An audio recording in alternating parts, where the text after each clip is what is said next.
আজকে আজকে একটা জিনিস বলতে আমি বাধ্য হচ্ছি, রায়হান রাফি কি বুকা নাকি তাণ্ডব সিনেমার producer Alpha I Deepto SBF বুকা? কেন বলছি এই কথাগুলো? আজকে আপনারা ইকবাল সাহেবকে একটু উনি পুরনো যে সমস্ত ভিডিওগুলো আছেন প্রত্যেকটা ভিডিওতে কিন্তু উনি বলেছিলেন যে শাকিব খানের সিনেমা ফ্লপ যাবে, শাকিব খানের সিনেমা থেকে কোনো টাকা আসবে না, এত টাকা লস খাবে। কিন্তু তাণ্ডবের বেলায় উনি কি বলছেন, ৩-৪ কোটি টাকা আয় করবে। এবং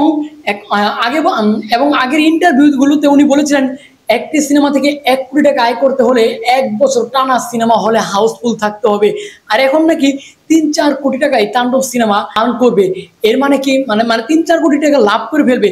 এর মানে এখানে কিন্তু একটা ইস্যু কাজ করছে। একটু ব্রেন খাটিয়ে দেখেন, যে লোকটা এর চেয়েও ভালো ভালো বড় বড় সিনেমা ব্লকবাস্টার হিট হওয়ার পরও বলেছিল লস খাবে, ওই লোকটা এই তাণ্ডব সিনেমা পাইরেসি হওয়ার পরও কেন বলছে যে সিনেমা ৪ কোটি টাকার মতো লাভ করবে? একটু মেধা খাটিয়ে দেখবেন এই পাইরেসি কে করেছে। আজকে আপনি যেন তাকে নিদর্শন করতে না পারেন, তাকে যেন আপনি সন্দেহের তালিকায় রাখতে না পারেন, এই জন্য হয়তো উনি এই কথাগুলো বলছেন।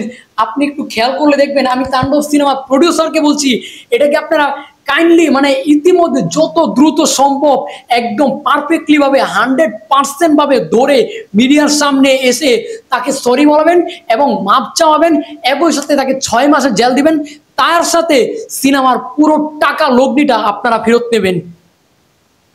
যিনি এই কাজটা করেছেন, আমরা যারা সাকিবিয়ান আছি তারা তো সিনেমা হলে গিয়ে সিনেমা দেখতে খুব বেশি ভালোবাসি। তাছাড়া মোবাইলে সিনেমা দেখতে সেটা আগের মতো সেই মজা নেই।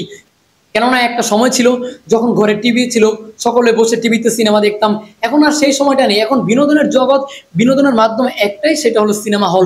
যাই হোক গাইস, আমাদের সাবজেক্টটা আলাদা, কিন্তু কিছু কিছু নতুন অডিয়েন্স আছেন, তারা কিন্তু কখনোই সিনেমা হলে গিয়ে সিনেমা দেখবে না যদি মোবাইলে সিনেমা পেয়ে যায়। তারা তো সিনেমার কোনো মর্মই বোঝে না। তারা হলো সামনে একটা ভিডিও আসলো সেটাই দেখলো।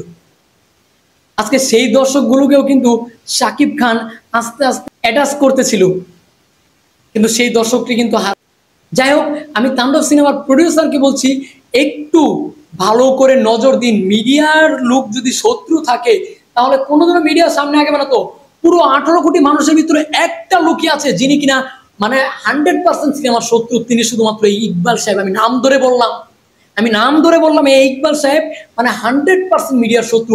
শুধু শাকিব খানের সিনেমা নয়, প্রত্যেকটা সিনেমা নিয়ে উনি কিন্তু নেগেটিভ, যতগুলো নেগেটিভ কথা আছে সার্চ করে করে, ইউটিউবে যেমন আমরা সার্চ করে করে একটা ভিডিও দেখি, উনি সার্চ করে করে নেগেটিভ কথাগুলো বিশ্রায়া বাইর কইরা সেগুলো কিন্তু মিডিয়ার সামনে প্রকাশ করে, যদিও তিনি মিডিয়ার লোক।